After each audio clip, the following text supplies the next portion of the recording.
In our church, I move around when I prophesy on people. I just walk around, and there was a lady I walked to. She was looking well dressed, jewelries and everything, looking so nice. And the Lord said to me, "Talk to her." So I stood her up. She had a lot of files. She was holding a lot of files. So I said to her, "The Lord said, where is your driver?" She said, "He's outside." I said, "He's not even in the church?" I said, "No." As you get back to your location where you reside, fire him.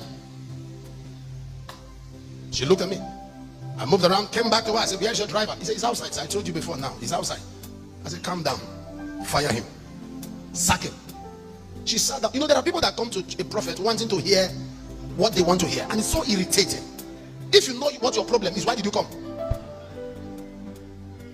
That thing they want to hear is what they want to hear, but a prophet tells you the root of your problem. So she at the end of the service, she spoke to that was her first time. She spoke to the person who brought her that she's been owed money by NNPC. That's why she came with the fire. This man didn't talk about my payment. He didn't talk the money will be released. He's talking about driver. What has driver got to do with this? 2 weeks later, a driver killed her, it was on social media, dismembered her body and put it in the refrigerator.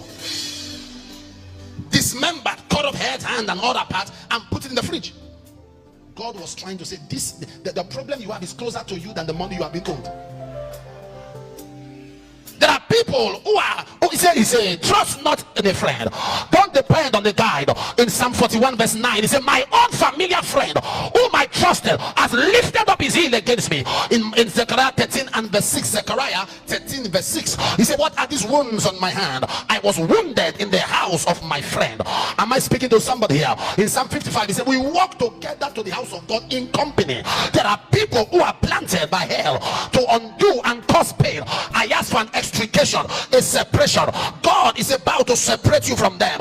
Somebody say, "I'm separated."